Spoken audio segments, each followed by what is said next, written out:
हाँ बेटा, बताओ तो आपका क्या आंसर आया। Question number 5 was your homework.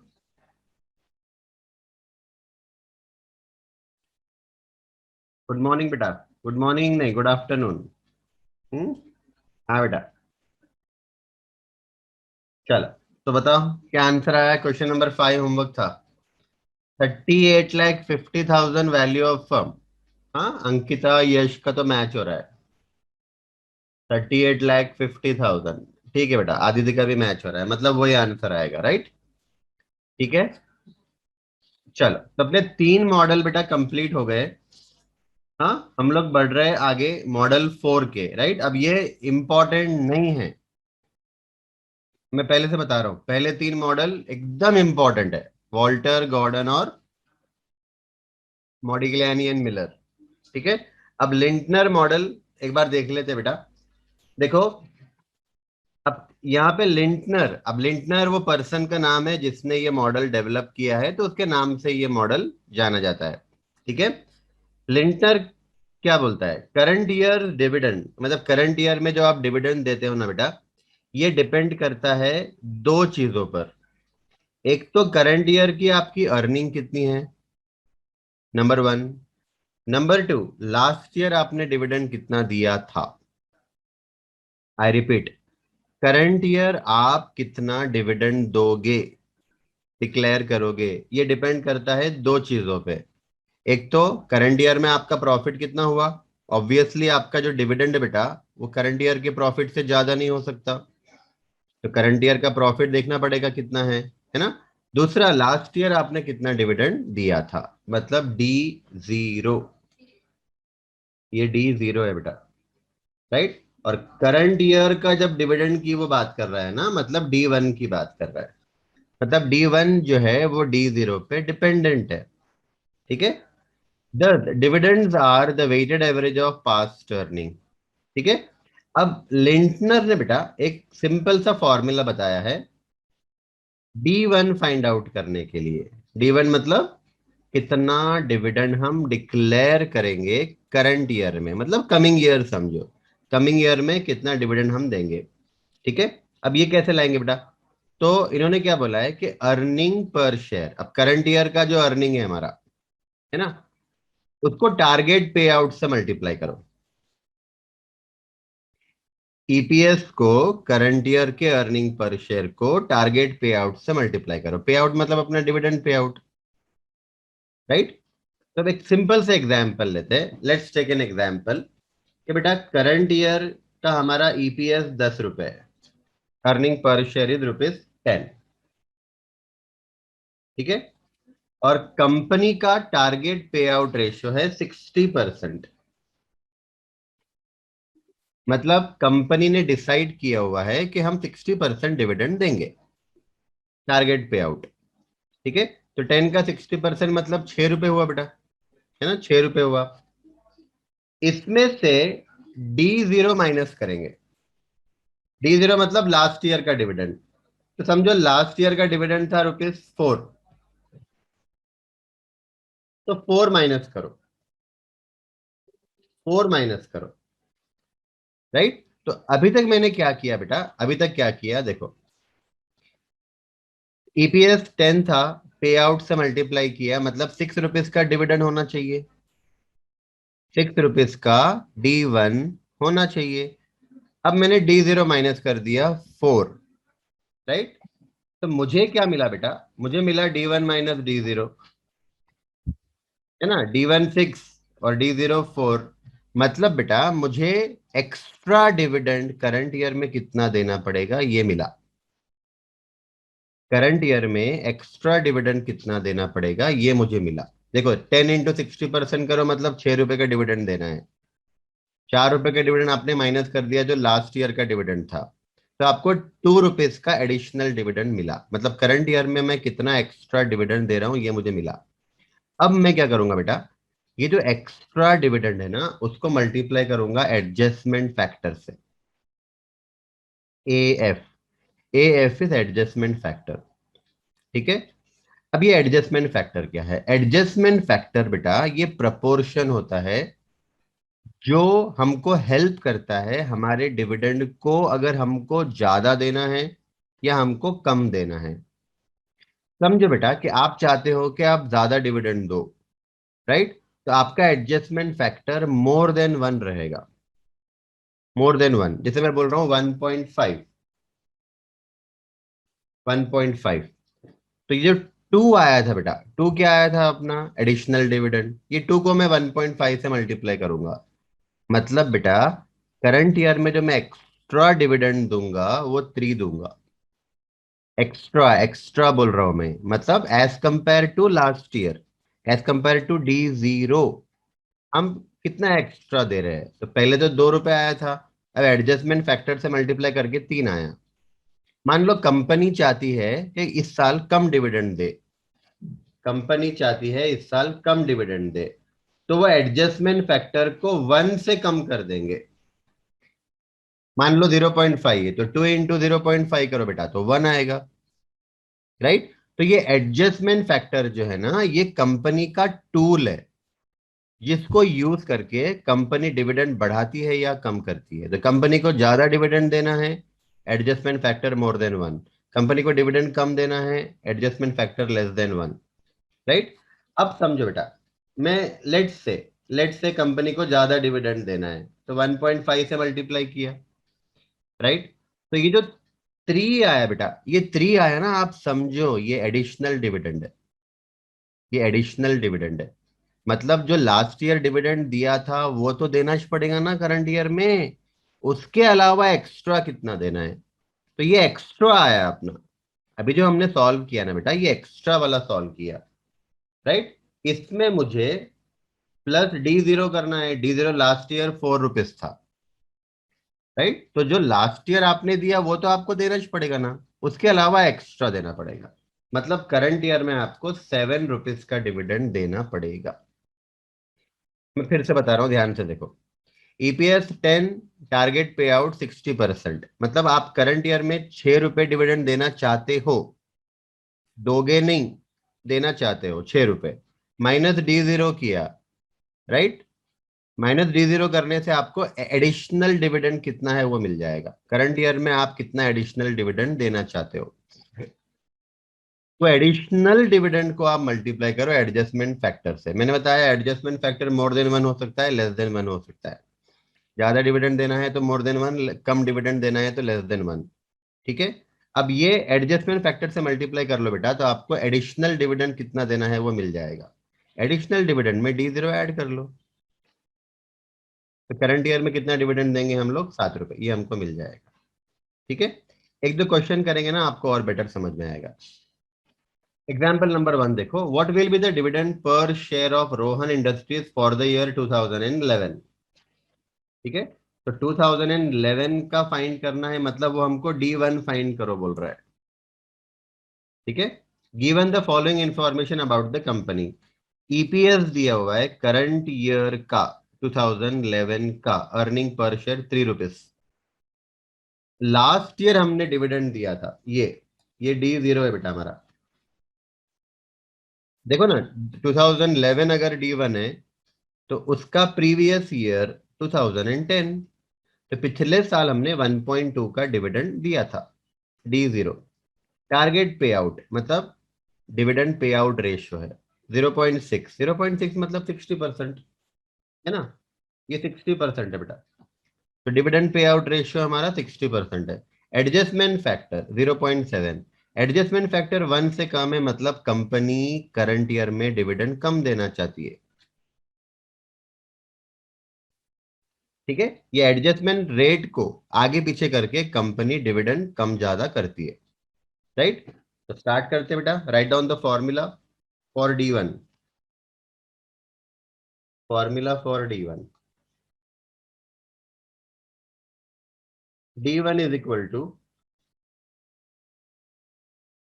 Earnings per share multiplied by target pay out ratio,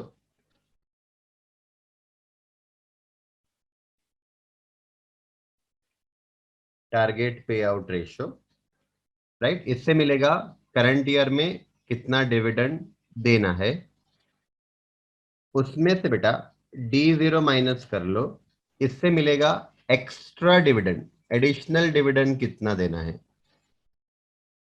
other than D0, right. मतलब ये समझो आप कि करंट ईयर में हम D0 तो देंगे, जितना लास्ट ईयर दिया था ना वो तो देंगे, उसके अलावा एक्स्ट्रा देंगे। ठीक है, तो D0 माइनस करने से हमको एक्स्ट्रा डिविडेंड मिल गया, एडिशनल। वो एडिशनल को आपको मल्टीप्लाई करना है बेटा एडजस्टमेंट फैक्टर से, एडजस्टमेंट फैक्टर। ठीक है, और लास्ट में आपको, हाँ एक्चुअली ये वाला ब्रैकेट अंदर आना चाहिए था। चलो ठीक है, कोई प्रॉब्लम नहीं। लास्ट में आपको फिर D0 ऐड करना है। D0 क्यों ऐड करना है? क्योंकि ये D0 तो मुझे देना ही है ना बेटा। D0 के अलावा कितना देना है वो ये ब्रैकेट से मिलेगा, ये कर्ली ब्रैकेट से मिलेगा। D0 के अलावा कितना देना है एडिशनल, ये कर्ली ब्रैकेट से एडिशनल डिविडेंड मिलेगा। ठीक, अब वैल्यूज डालते हैं बेटा, वैल्यूज डालते हैं। ईपीएस है 3 रुपीज, पे आउट है 60%, मतलब 1.8 रुपीज का D1 है समझो आप,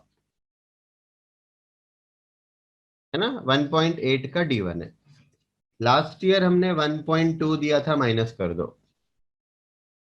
अब मुझे मिल गया 0.6 रुपीज, है ना। 3 का 60%, 1.8, 1.8 मेरा D1 है समझना, एक्चुअल D1 नहीं है, पर अभी फिलहाल D1 है समझो आप। D0 माइनस कर दिया तो D1 माइनस D0 हो गया समझो, तो एडिशनल डिविडेंड मिला बेटा। ये एडिशनल डिविडेंड को मुझे मल्टीप्लाई करना है एडजस्टमेंट फैक्टर से, 0.7। और लास्ट में फिर बेटा उसमें D0 ऐड कर देंगे, D0 1.2, तो 1.8 माइनस 1.2 मल्टीप्लाइड बाय 0.7। हाँ बेटा, तो 1.8 में से 1.2 माइनस करेंगे, right. 0.6 multiplied by 0.7 adjustment factor, plus करना 1.2, 1.62 आ रहा है क्या देखो, राइट। तो कंपनी करंट ईयर में 1.62 रुपीज का डिविडेंड देंगी, राइट। तो लिंटनर मॉडल के हिसाब से हम लोग डिविडेंड इस तरीके से फाइंड कर सकते हैं। ठीक है बेटा, हाँ चल।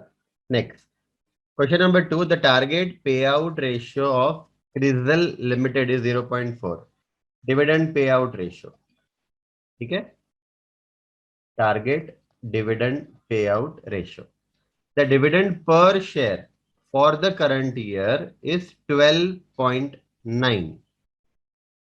ठीक है, करंट ईयर का है बेटा, मतलब D1 है। The dividend per share for the current year is 12.9. The weightage given to the current year earning is 0.55.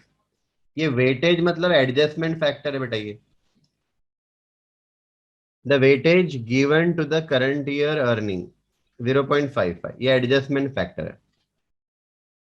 ठीक है, the dividend per share in previous year, previous year का dividend मतलब D0 है।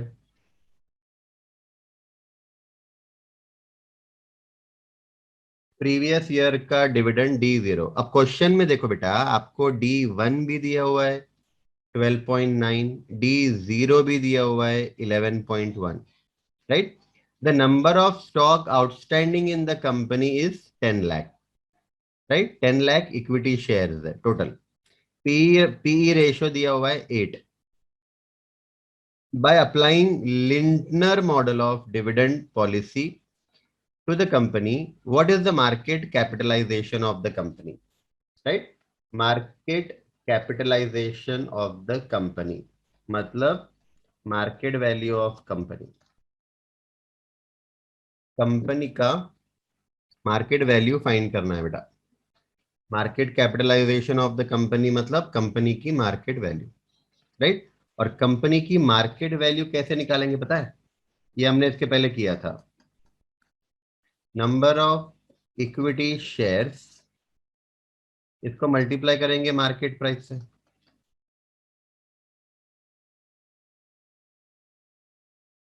Number of equity share multiplied by market price. अब आप पूरा question देखो, आपको मार्केट प्राइस कहीं दिया नहीं है, मार्केट प्राइस कहीं दिया नहीं है, इसका मतलब मुझे मार्केट प्राइस फाइंड करना पड़ेगा। कैसे फाइंड करूंगा बेटा मैं? पीई रेशियो से करूंगा। पीई रेशियो का फॉर्मूला है market price upon earning per share, right? तो मार्केट प्राइस तो मुझे फाइंड करना है। पीई रेशियो क्वेश्चन में दिया है 8, मतलब ये 8 क्वेश्चन में दिया हुआ है। ईपीएस अगर आपको कहीं से मिल जाए, अगर आपको ईपीएस कहीं से मिल जाए तो आप मार्केट प्राइस आ जाएगी, है ना? ये ईपीएस को मैं मल्टीप्लाई करूंगा पीई रेशियो से, तो मार्केट प्राइस मिल जाएगी। फिर मार्केट प्राइस को नंबर ऑफ शेयर से मल्टीप्लाई करो तो पूरे कंपनी का वैल्यू मिल जाएगा। मेरा क्वेश्चन है बेटा आपसे, आप मुझे बताओ ईपीएस कैसे निकालेंगे? कैसे ईपीएस निकालेंगे ये क्वेश्चन में, क्योंकि ईपीएस निकलेगा तो मार्केट प्राइस निकलेगा, मार्केट प्राइस आएगी तो मार्केट वैल्यू ऑफ कंपनी भी आ जाएगी। ईपीएस कैसे निकालेंगे आप मुझे बताओ। चैट करना चाहते हो तो लिखो, बोलना चाहते हो तो फिर हैंड रेस करो। ईपीएस कैसे कैलकुलेट करेंगे, जल्दी, फटाफट। लिंटनर के मॉडल से बोला है बेटा, तो लिंटनर के मॉडल से ईपीएस कैसे निकलेगा?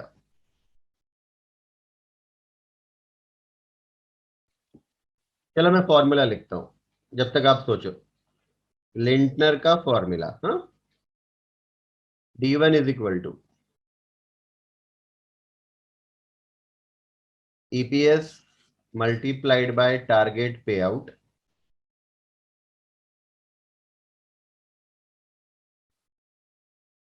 Minus D0 multiplied by adjustment factor, last में प्लस D0 करना है।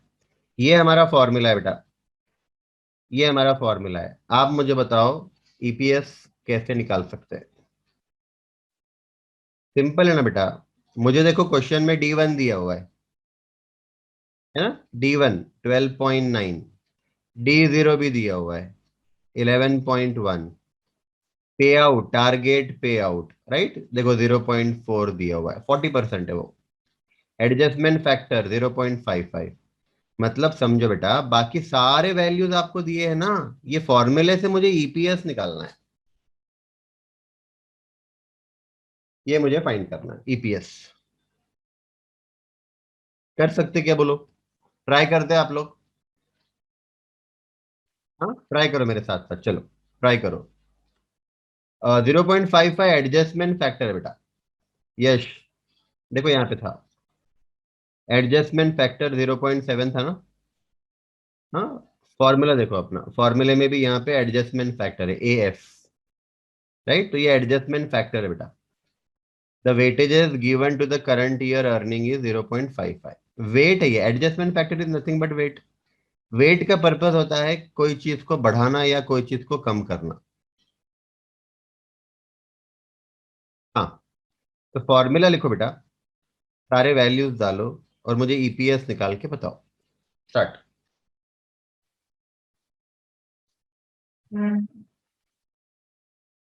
आया क्या? देखो D1 दिया है बेटा 12.9,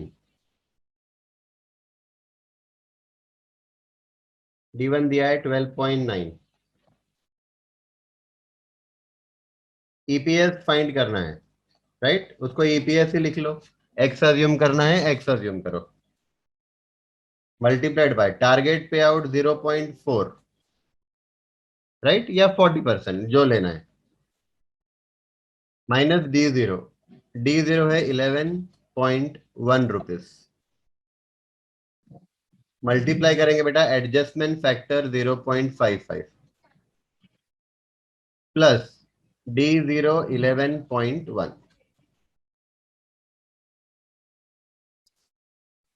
राइट? तो सबसे पहले बेटा जो 11.1 है ना राइट साइड में, ये वाला, इसको आप लेफ्ट में ले लो तो माइनस हो जाएगा।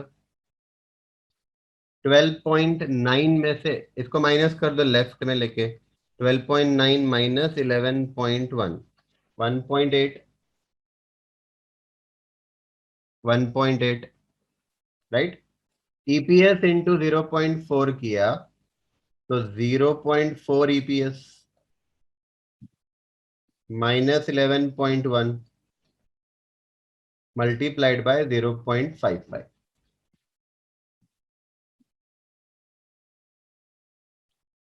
ठीक है बेटा। अब आप 0.55 को 0.4 से भी मल्टीप्लाई करो और 11.1 से भी करो, ऐसा कर सकते हो आप। या ऐसा भी कर सकते हैं बेटा कि 0.55 को यहाँ डिवीजन में ले लो, 1.8 के डिवीजन में आ जाएगा।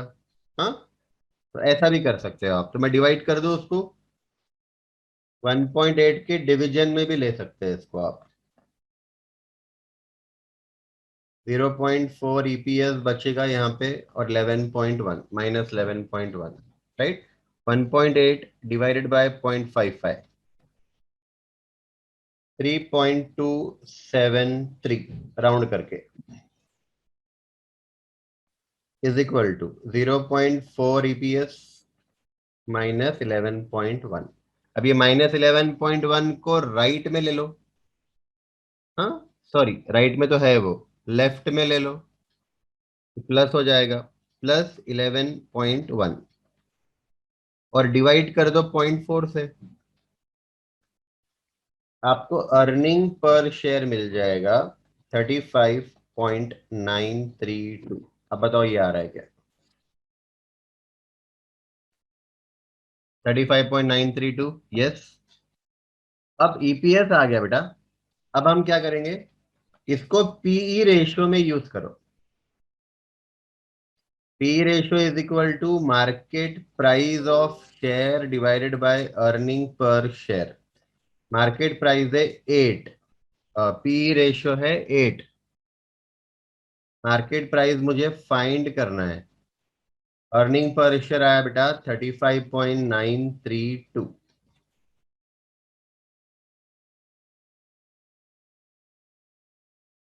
35.932 मल्टीप्लाइड बाय 8 करेंगे तो मार्केट प्राइस आएगी आपकी 287.455,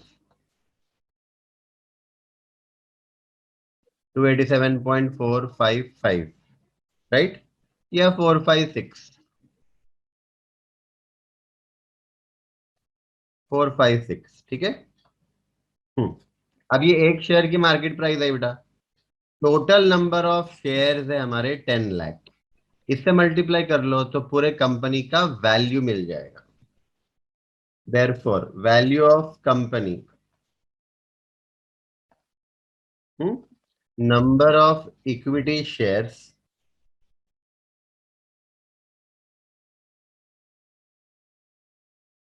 multiplied by market price per share. Number of equity shares है 10 लाख, एक शेयर का मार्केट प्राइस है 287.456, 10 lakh number of shares multiplied bye 287.456, right. तो ये आंसर आ रहा है बेटा 28 crore 74 lakh 56,000, 28 crore 74 lakh 56,000। देखो राइट है क्या? समझा बेटा? तो हमने लिंटनर के फॉर्मूले में से पहले ईपीएस निकाला, पीई रेशियो में ईपीएस पुट अप करके मार्केट प्राइस पर शेयर निकाला, और वो मार्केट प्राइस पर शेयर को नंबर ऑफ शेयर से मल्टीप्लाई करके value of company find out किया, राइट। तो ये था बेटा Lintner model. Model number 5 Graham and Dodd model, ठीक है, ग्राहम एंड डॉड। अब ये भी एकदम सिंपल है बेटा और ज्यादा इंपॉर्टेंट भी नहीं है, ठीक है। तो एक बार देख लो, Graham and Dodd model, this is a traditional theory advocated by Graham and Dodd. ये दोनों पर्सन का नाम है बेटा, जिन्होंने ये थ्योरी बनाई थी, डेवलप की थी। ठीक है, which suggests that investor assigns more weight on dividend than on retained earning, right. तो ग्राहम एंड डॉड ये बोलते हैं बेटा, ग्राहम एंड डॉड ये बोलते हैं कि जो इन्वेस्टर्स है ये ज्यादा वेट देते हैं डिविडेंड को रादर देन रिटेन्ड अर्निंग।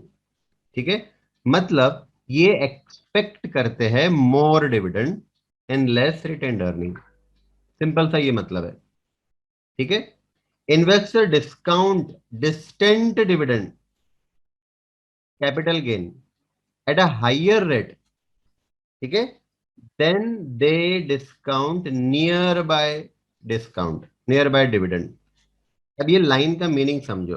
हाँ, समझो बेटा, मेरा ईपीएस आया 10 रुपीज, राइट। इसमें से फिर हम डिविडेंड देते हैं, मान लो डिविडेंड दिया बेटा 6 रुपीज का, तो 4 रुपीज का रिटेन्ड अर्निंग है। ठीक है, अब कंपनी क्या करती है, कंपनी ये रिटेन्ड अर्निंग को आगे इन्वेस्ट करती है। इन्वेस्ट करने से future earning per share increase होता है। जब आप पैसा इन्वेस्ट करते हो बेटा, तो आपका फ्यूचर अर्निंग पर शेयर बढ़ेगा। जब फ्यूचर अर्निंग पर शेयर बढ़ेगा तो फिर इसमें से आप डिविडेंड दोगे, राइट। या तो आप डिविडेंड दोगे, और डिविडेंड नहीं दिया बेटा तो आप इसको फिर इन्वेस्ट करोगे तो फिर मार्केट प्राइस बढ़ेगी शेयर की, राइट। तो जब भी हम रिटेन्ड अर्निंग को इन्वेस्ट करते हैं, इन्वेस्ट करने से ईपीएस बढ़ता है, और जब ईपीएस बढ़ता है बेटा तो मार्केट प्राइस बढ़ती है, मार्केट प्राइस इंक्रीजेस, राइट। ये मैं आपको यहीं से प्रूव कर सकता हूं, ये हमारा पीई रेशियो है, ये पीई रेशियो है बेटा। 35.932 का अर्निंग पर शेयर था, इसको मैंने 8 से मल्टीप्लाई करके मार्केट प्राइस निकाला। लेट्स से कि मेरा अर्निंग पर शेयर 40 हो गया, बढ़ गया। तो जब मैं 40 × 8 करूंगा बेटा, 40 × 8 करूंगा तो मार्केट प्राइस 320 आएगी। मतलब सिंपल है, अर्निंग पर शेयर बढ़ेगा, मार्केट प्राइस भी बढ़ेगी, है ना। तो जब हम रिटेन्ड अर्निंग को इन्वेस्ट करेंगे तो अर्निंग पर शेयर इंक्रीज होगा, अर्निंग पर शेयर इंक्रीज होगा तो शेयर का मार्केट प्राइस बढ़ेगा। जब मार्केट प्राइस बढ़ेगा बेटा तो ये बेनिफिट देगा शेयर होल्डर को ना, क्योंकि शेयर होल्डर के शेयर का प्राइस बढ़ेगा तो उनका प्रॉफिट ही हो रहा है ना बेटा। तो इसको हम बोलते हैं कैपिटल गेन, राइट। लेकिन लेकिन ये कैपिटल गेन कब हो रहा है बेटा, फ्यूचर में हो रहा है, फ्यूचर में हो रहा है।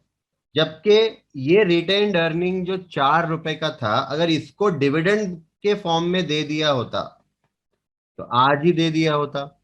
मान लो कंपनी ने रिटेन्ड अर्निंग 4 रुपए किया ही नहीं होता, तो शेयर होल्डर्स को ये 4 रुपए डिविडेंड के फॉर्म में आज मिल जाते, प्रेजेंट वैल्यू आज। अब आज उनको ये 4 रुपए नहीं मिले, इसका मतलब ये 4 रुपए प्लस थोड़ा सा और बेनिफिट होगा, जिस जो मार्केट प्राइस बढ़ेगी, पर ये फ्यूचर में बढ़ेगी। देखो, अल्टीमेटली शेयर होल्डर का फायदा है, आज मिल गया तो 4 रुपए मिलेंगे, फ्यूचर में मिलेगा तो शेयर का मार्केट प्राइस बढ़ेगा, दोनों ही फायदे हैं, राइट। लेकिन शेयर होल्डर सबसे ज्यादा प्रेफरेंस देते हैं आज के डिविडेंड को, आज के डिविडेंड को, और फ्यूचर के डिविडेंड को नहीं। ठीक है, ऐसा किसका मानना है, ये मैं नहीं बोल रहा हूं, हाँ, ऐसा ग्राहम एंड डॉट बोलते हैं, ये इनका मानना है। ठीक है, अब इन्होंने शेयर का प्राइस फाइंड करने के लिए एक फॉर्मूला बताया हुआ है। ठीक है, फॉर्मूला क्या है, देखो बेटा, M M multiplied by D plus E by 3, M multiplied by D plus E by 3, right. अब डी क्या है, डी मतलब डिविडेंड, ई मतलब अर्निंग पर शेयर, डी मतलब डिविडेंड, ई मतलब अर्निंग पर शेयर। अब आप समझो बेटा, अर्निंग पर शेयर को डिवाइड बाय 3 किया, अर्निंग पर शेयर को डिवाइड बाय 3 किया, मतलब वो अर्निंग पर शेयर का 1/3 ले रहे और डिविडेंड पूरा ले रहे। हाँ, अर्निंग पर शेयर का सिर्फ 1/3 ही ले रहे, डिवाइड बाय 3 मतलब 1/3 ले रहे, लेकिन डिविडेंड का पूरा अमाउंट ले रहे। इनको प्लस करके एम से मल्टीप्लाई करना है। एम क्या है? M is multiplier. एम क्या है बेटा? एम है मल्टीप्लायर। अब मैं आपको ये एम बताने के लिए एग्जांपल देता हूं। आप लोगों ने वैल्यूएशन ऑफ गुडविल किया होगा, है ना? वैल्यूएशन ऑफ गुडविल में एवरेज प्रॉफिट मेथड या सुपर प्रॉफिट मेथड कैसे निकालते हैं हम लोग गुडविल? पहले एवरेज प्रॉफिट फाइंड करते हैं, फिर उसको नंबर ऑफ ईयर परचेज से मल्टीप्लाई करते हैं, गुडविल का वैल्यू मिलता है। सुपर प्रॉफिट मेथड में सुपर प्रॉफिट निकालो, नंबर ऑफ ईयर परचेज से मल्टीप्लाई करो, तो वैल्यू ऑफ गुडविल मिलता है। वो जो नंबर ऑफ ईयर परचेज से मल्टीप्लाई करते हैं ना बेटा, वो मल्टीप्लायर है। राइट, वो मल्टीप्लायर है। मल्टीप्लायर से मल्टीप्लाई करने का ऑब्जेक्टिव होता है वैल्यू फाइंड करना। वहां पे गुडविल का वैल्यू फाइंड करते थे, यहाँ पे शेयर का वैल्यू फाइंड कर रहे हैं। शेयर का प्राइस मतलब क्या? शेयर का वैल्यू, है ना? तो ये M is multiplier, number of year purchase के जैसा। ठीक है, अब ये नंबर ऑफ ईयर परचेज बोलो या एम बोलो, मल्टीप्लायर ही बोलेंगे हम लोग। इसको किससे मल्टीप्लाई करना है? D plus E by 3। ठीक है बेटा। हाँ, तो मैं आपको एक क्वेश्चन कराता हूं, इसका स्टार्ट करो, यहीं पे लिख लो, ग्राहम एंड डॉट का। ठीक है, क्वेश्चन।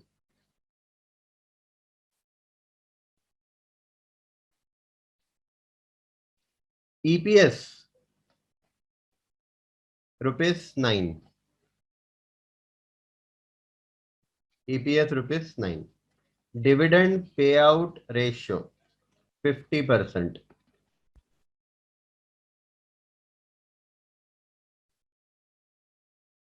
मल्टीप्लायर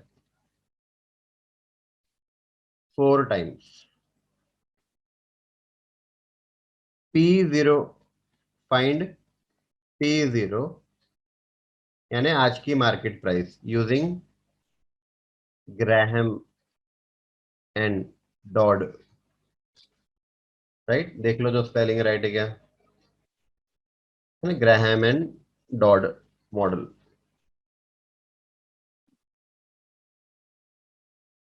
ठीक है, तो स्टार्ट करो बेटा, आंसर सिंपल है एकदम। हाँ, P0 फाइंड करना है, मल्टीप्लायर से मल्टीप्लाई करेंगे किसको? डी पूरा लेंगे और अर्निंग पर शेयर को डिवाइड बाय 3 करेंगे। मल्टीप्लायर है बेटा 4 टाइम्स, डिविडेंड 4.5 रुपीज है। कैसे सर?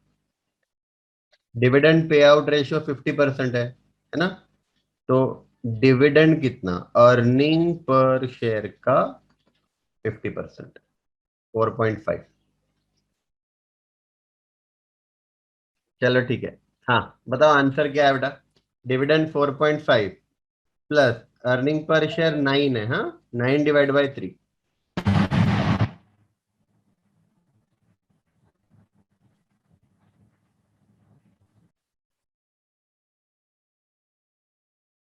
तो 7.5 इंटू 4 करो बेटा, 30 रुपीज आएगा। ₹30, ₹30।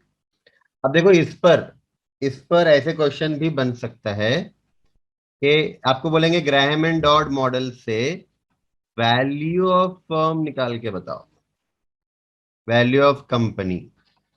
राइट, तो आप क्या करना बेटा, देखो आपको P0 दिया हुआ रहेगा क्वेश्चन में, है ना? 30 दिया हुआ है, फॉर एग्जाम्पल P0 क्वेश्चन में दिया है 30, मल्टीप्लायर दिया है 4, फिर डिविडेंड भी दिया हुआ होगा। हाँ, अर्निंग पर शेयर निकाल लेना यहां से आप, अर्निंग पर शेयर आएगा 9, फिर earning per share P ratio में डालना, यहाँ पे पीई रेशियो से मल्टीप्लाई करना, मार्केट प्राइस आ जाएगा, फिर मार्केट प्राइस को नंबर ऑफ शेयर से मल्टीप्लाई, वैल्यू ऑफ फर्म आ जाएगा। मतलब ऐसा भी क्वेश्चन आ सकता है ट्विस्ट करके। ठीक है, डन बेटा। तो हमारे सारे मॉडल्स खत्म, 5 मॉडल देखे बेटा हमने, वॉल्टर, गॉर्डन, मॉडिग्लैनियन, मिलर। ठीक है, लिंटनर और ग्राहम एंड डॉट। डन। चल, स्टॉक स्प्लिट, अब छोटा सा पार्ट है ये। ठीक है, स्टॉक स्प्लिट यानी क्या? हाँ, तो आपने कंपनी अकाउंट्स में पढ़ा होगा बेटा, स्टॉक स्प्लिट कहा जाता है कि जब कंपनी क्या करती है, उसके शेयर के फेस वैल्यू को छोटा फेस वैल्यू कर देती है। मतलब फेस वैल्यू बड़ा है, बड़ा फेस वैल्यू, मान लो एक शेयर 10 रुपए का है कंपनी का, राइट? कंपनी उसको फेस वैल्यू को कम करना चाह रही है। हाँ, तो एक share, one share face value ₹10। ठीक है, अब कंपनी अगर फेस वैल्यू को 5 कर देती है, तो फिर ये क्या हो जाएगा बेटा? 5 फेस वैल्यू हो गई तो नंबर ऑफ शेयर 2 हो जाएंगे ना, क्योंकि अल्टीमेटली टोटल अमाउंट तो 10 ही होना चाहिए जो पहले था। ठीक है, तो फॉर एग्जाम्पल के समझो शोएब के पास किसी कंपनी के 1000 शेयर थे, फेस वैल्यू 10 थी, राइट? और कंपनी ने क्या किया, वो 10 रुपए के फेस वैल्यू को 5 रुपए कर दिया। तो आप समझना, उसने कंपनी ने स्प्लिट किया। स्प्लिट का मतलब एक बड़े नंबर को छोटे छोटे नंबर में डिवाइड कर देना। तो 10 रुपया फेस वैल्यू था बेटा, तो कंपनी ने क्या किया, 5 5 रुपए के 2 शेयर में उसको कन्वर्ट कर दिया, राइट? तो शोएब के पास 1000 शेयर थे 10 रुपए वाले, तो कम शोएब के पास अब 2000 शेयर हो जाएंगे 5 रुपए वाले, राइट? तो जब भी फेस वैल्यू कम होती है बेटा, फेस वैल्यू कम होती है तो नंबर ऑफ शेयर बढ़ते हैं, राइट? वो शोएब का एग्जाम्पल मैं रिपीट करता हूं। शोएब के पास 1000 शेयर्स थे और फेस वैल्यू थी ₹10। मतलब उसने टोटल इन्वेस्टमेंट किया था 10,000 रुपीज का नॉमिनल वैल्यू। हाँ, अब कंपनी ने क्या किया बेटा, शेयर का फेस वैल्यू घटा के 5 रुपए कर दिया। तो आप याद रखना, स्प्लिट जब भी होता है ना, value always remain same. Value always remain same. ये जो वैल्यू है 10,000, ये चेंज नहीं होती बेटा। फेस वैल्यू कम की ना, वैल्यू विल रिमेन सेम। अब नंबर ऑफ शेयर कितने हो गए शोएब के पास? तो 10,000 को 5 से डिवाइड करो, 2,000 शेयर हो गए। तो कंपनी क्या करेगी पता है? शोएब के नंबर ऑफ शेयर डबल कर देगी, क्योंकि फेस वैल्यू कम हो गया है। ठीक है, आप मुझे बताओ, अगर फेस वैल्यू 2 रुपए कर दिया तो क्या होगा?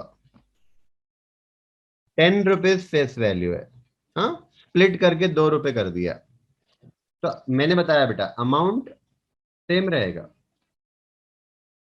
अमाउंट सेम रहेगा, 10,000 को 2 से डिवाइड करो, नंबर ऑफ शेयर इंक्रीज हो जाएंगे, 5,000 शेयर। तो कंपनी क्या करेगी बेटा, सारे शेयर होल्डर्स के शेयर्स बढ़ा देगी। ठीक है, इसको कहा जाता है स्प्लिट करना। तो 10 रुपए का शेयर था, बड़ा फेस वैल्यू था, उसको कम कम कम कर दिया, राइट? तो 10 का एक शेयर था तो 5 के 2 कर सकते हैं हम लोग। 2 रुपए वाले 5 शेयर में कन्वर्ट कर सकते हैं, 10 रुपए का एक शेयर है, 2 2 रुपए के 5 शेयर में कन्वर्ट कर सकते हैं। 10 रुपए का एक शेयर है, एक एक रुपए के 10 शेयर भी कन्वर्ट कर सकते हो आप। ठीक है, इसको शेयर स्प्लिट बोलते हैं। अब आपके माइंड में क्वेश्चन आना चाहिए कि सर कंपनी स्प्लिट क्यों करती है? ठीक है, तो स्प्लिट करने का एक सबसे इंपॉर्टेंट रीजन ये है बेटा, कि जब शेयर का प्राइस स्प्लिट हुआ ना, तो उसकी मार्केट प्राइस भी स्प्लिट हो जाती। समझो, समझो, फेस वैल्यू 10 रुपए था, राइट? और मार्केट प्राइस उस कंपनी के शेयर का 100 रुपए था।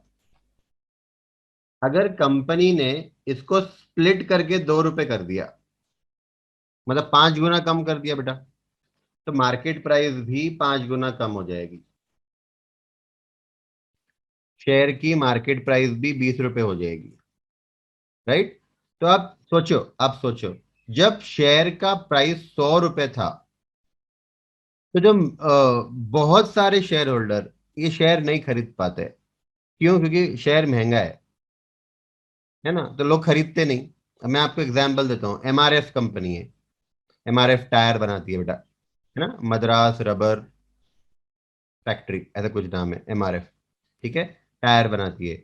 उसका एक शेयर 50,000 के ऊपर रेट है उसका, मार्केट प्राइस की बात कर रहा हूँ बेटा। उसका फेस वैल्यू 10 रुपए ही है, पर उसकी मार्केट प्राइस 50,000 के ऊपर है एक शेयर की। ठीक है, आप मुझे बताओ, शोएब को, यश को, या मुझे, या आरती को, राइट, सीमा को, इनको किसी को शेयर खरीदना है। अब मेरे पास मान लो, चलो मेरा एग्जांपल लो, मान लो मेरे पास 40,000 रुपीज है, मुझे 40,000 रुपीज शेयर मार्केट में इन्वेस्ट करना है। अब 40,000 में अगर मुझे एमआरएफ का शेयर खरीदना है, तो एक शेयर भी नहीं आएगा, क्योंकि वो शेयर 50,000 के ऊपर का एक शेयर है। अब मेरे पास 40,000 ही है इन्वेस्ट करने को, तो मैं तो वो कंपनी का शेयर खरीद ही नहीं पाऊंगा। तो मेरे जैसे कितने शेयर होल्डर होंगे जो एमआरएफ का शेयर नहीं खरीद पाते होंगे, क्योंकि उसकी मार्केट प्राइस बहुत ज्यादा है। इसमें कंपनी का नुकसान है। कंपनी का नुकसान क्यों है? क्योंकि उसके शेयर लोग खरीद रहे नहीं, उसका रोटेशन नहीं हो रहा है। समझ में आ रहा है आपको? तो कंपनी चाहती है कि उसके कंपनी के शेयर का ट्रेडिंग हो, लोग खरीदे। तो वो तभी पॉसिबल है बेटा जब वो स्प्लिट करे। तो जब वो स्प्लिट करते हैं तो क्या होता है? फेस वैल्यू कम होती, ऑटोमेटिकली मार्केट प्राइस भी कम हो जाती। मार्केट प्राइस कम हो गई तो फिर जो मिडिल क्लास शेयर होल्डर्स है, lower middle class share holders है, जिनके पास कम पैसा है इन्वेस्ट करने को, तो वो लोग भी वो शेयर खरीदेंगे। समझ में आ रहा है? राइट। तो स्टॉक स्प्लिट, अब आपके माइंड में ये क्वेश्चन भी आ रहा होगा, स्टॉक स्प्लिट क्यों पढ़ रहे हैं डिविडेंड वाले चैप्टर में, है ना? तो बेटा ये भी एक टाइप का डिविडेंड ही है ना। कैसे? शोएब के पास 1,000 शेयर थे, अब उसके पास 2,000 शेयर हो गए, है ना? उसको वो 1,000 शेयर एक्स्ट्रा मिल गए ना। हाँ, वो अलग बात है कि फेस वैल्यू भी कम हो गई, पर उसको ये एक्स्ट्रा शेयर जो मिल रहे हैं, ये समझो ये एक टाइप का बोनस है। ठीक है, एक टाइप का डिविडेंड है। हाँ देखो, a stock split represent a reduction in the face value of share. It does the same function as a bonus share. Bonus share के जैसा ही काम करता है बेटा ये। A stock split is similar to bonus share. A 2:1 split, 2:1 split, right, का मतलब होता है आपके एक शेयर के बदले में आपको दो शेयर दिए जाएंगे, right. A 2:1 split means two shares are issued in exchange of one share held. Neither the asset nor the liability side of the balance sheet undergoes a change. क्या बोला मैंने? अमाउंट चेंज नहीं होता बेटा, amount change नहीं होता। तो company की बैलेंस शीट है, मान लो कंपनी की बैलेंस शीट है, ठीक है। यहाँ पे शेयर कैपिटल है, टोटल कंपनी के शेयर है 1 lakh at rupees 10, 10 face value है, 10 लाख का कैपिटल है कंपनी का, ठीक है। और मान लो यहाँ पे बैंक बैलेंस भी 10 लाख है। इमेजिन करो, एक ही एसेट है और एक लाइबिलिटी है, ये बैलेंस शीट है। अब कंपनी ने स्प्लिट कर दिया, राइट, और स्प्लिट करने के बाद कंपनी ने 10 रुपए का जो शेयर था फेस वैल्यू, उसको 2 रुपए कर दिया, 2 रुपए कर दिया। तो मैंने क्या बताया बेटा आपको कि अमाउंट चेंज नहीं होने वाला है, अमाउंट तो 10 लाख ही रहेगा। अब फेस वैल्यू 2 हो गई ना, 2 से डिवाइड करो, तो नंबर ऑफ शेयर हो गए हमारे 5 लाख, और फेस वैल्यू हो गई 2। तो जहां 10 फेस वैल्यू थी, अब 2 हो गई, और नंबर ऑफ शेयर्स प्रोपोर्शनेटली बढ़ गए। तो 10 लाख, मैंने आपको ट्रिक बताया बेटा, अमाउंट विल रिमेन सेम, वो अमाउंट को आप फिर नए फेस वैल्यू से डिवाइड करो, आपको नंबर ऑफ शेयर मिल जाएंगे। अब आप मुझे बताओ, बैंक बैलेंस तो जो 10 लाख था बेटा पहले, वो 10 लाख ही रहेंगे ना। कंपनी को कुछ कैश थोड़ी ना मिल रहा है, ना तो कंपनी का कैश बढ़ रहा है, ना तो कंपनी का कैश कम हो रहा है। तो लाइबिलिटी साइड और असेट साइड पे कोई इफेक्ट नहीं होता है, सिर्फ नंबर ऑफ शेयर्स बढ़ेंगे, फेस वैल्यू कम हो जाएगी, दैट्स इट। ठीक है। neither the asset nor the liability side of the balance sheet undergoes a change except that the par value of the share face value and number of share changes. मैंने बताया अभी आपको. Due to stock split, face value reduces. As a result, many small traders can buy or sell the share. Advantages क्या है बेटा इसके?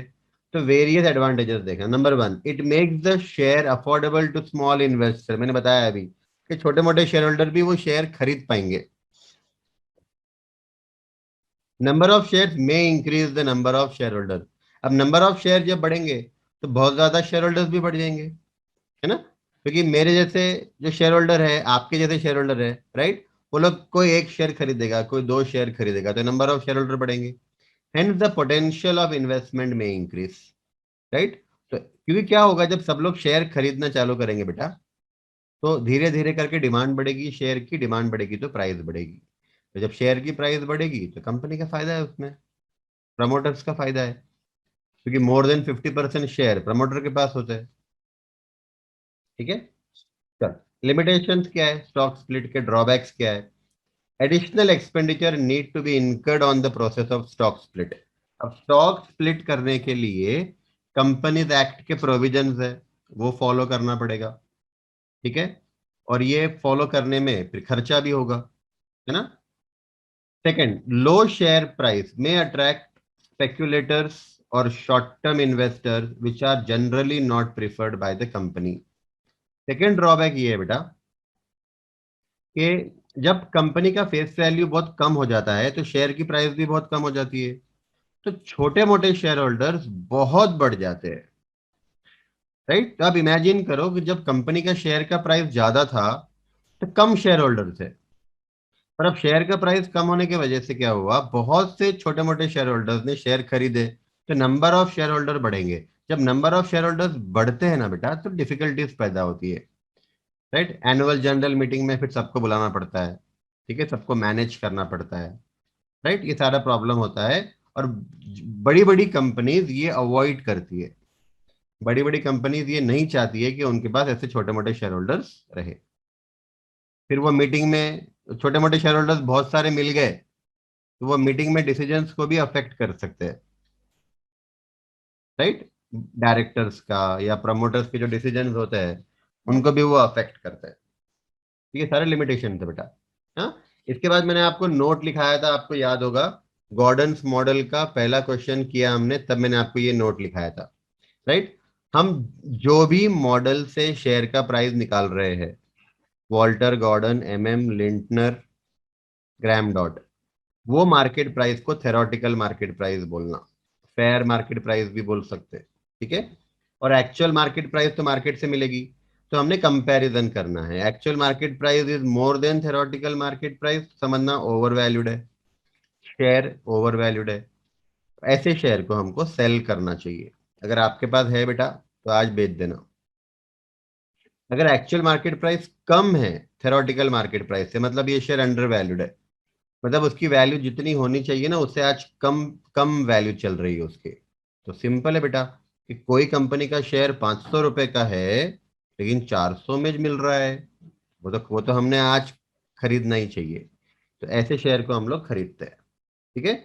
Actual market price equal to theoretical market price है, दोनों सेम है, मतलब वो करेक्टली वैल्यूड है, तो ऐसे शेयर को हम होल्ड करेंगे, राइट. ये ऑलरेडी मैंने आपको क्लास में पढ़ाया है.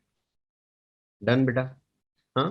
तो यहाँ पे हमारा डिविडेंड पॉलिसीज नाम का चैप्टर समाप्त होता है.